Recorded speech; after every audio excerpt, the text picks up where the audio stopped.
வணக்கம் நண்பர்களே, தமிழ் பக்கி சேனலுக்கு உங்களை வரவேற்கிறேன். இன்னைக்கு நாம பார்க்க போறது என்னன்னா, பாக்கியலட்சுமி சீரியல்ல இப்ப என்ன போயிட்டு இருக்குன்னு உங்களுக்கே தெரியும். சுதாகர் ஆசைப்பட்ட மாதிரியே இனியாவோட வாழ்க்கைய வச்சு பாக்கியாவோட ஹோட்டல புடுங்கிட்டாரு. இது ஆரம்பத்திலேயே பாக்கியாவுக்கு தெரிஞ்சிருந்தாலும், வீட்ல எல்லாரும் கட்டாயப்படுத்தினதால அவங்களால எதுவும் பண்ண முடியாம கல்யாணத்துக்கு சரி சொல்லிட்டு பத்திரத்திலேயே கையெழுத்து போட்டுட்டாங்க. கல்யாணமான முதல் நாளே சுதாகர் தன்னோட சுயரூபத்தை காட்டிட்டாரு. நேரா பாக்கியாவோட ஹோட்டலுக்கு வந்து, இது இனிமே என் ஹோட்டல், உங்களுக்கும் இதுக்கும் எந்த சம்பந்தமும் இல்லைன்னு சொல்லி பாக்கியாவை வெளியில துரத்திட்டாரு. நொந்து போன பாக்கியா ஈஸ்வரி ரெஸ்டாரண்ட்ல இருந்து புலம்பிக்கிட்டே செல்விய கூட்டிட்டு வெளியில போயிட்டாங்க.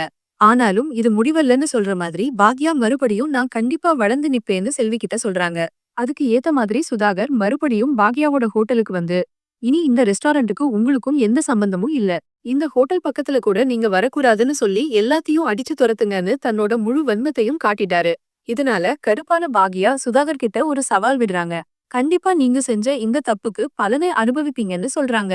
அது மட்டும் இல்லாம செல்வி கிட்ட, நம்ம எதுக்குமே லாயக்கில்லன்னு சொன்னவங்க முன்னாடி நம்ம உழைப்ப மட்டும் நம்பி வாழ்ந்து காட்டியிருக்கோம், அதே மாதிரி இனிமேலும் நம்ம வளர்ந்து மேல வருவோம்னு ரொம்ப ஆவேசமா சவால் விடுறாங்க.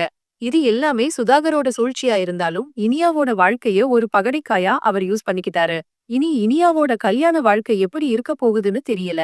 இனியாவுக்கு இந்த விஷயம் தெரிஞ்சா அவ என்ன பண்ணுவான்னு ஒரு பெரிய கேள்விக்குறியா இருக்கு. தகுதி தராதரம் பார்த்து ஆகாஷை கஷ்டப்படுத்தின கோபிக்கு செல்வி விட்ட கண்ணீர் மூலமா கோபி பாசமா நினைச்ச இனியாவோட வாழ்க்கை இப்ப கேள்விக்குறியா நிக்க போகுது. ஃப்ரெண்ட்ஸ், இந்த எபிசோட் உங்களுக்கு எப்படி இருந்துச்சுன்னு கமெண்ட்ல சொல்லுங்க. நம்ம சேனலை சப்ஸ்கிரைப் பண்ணுங்க.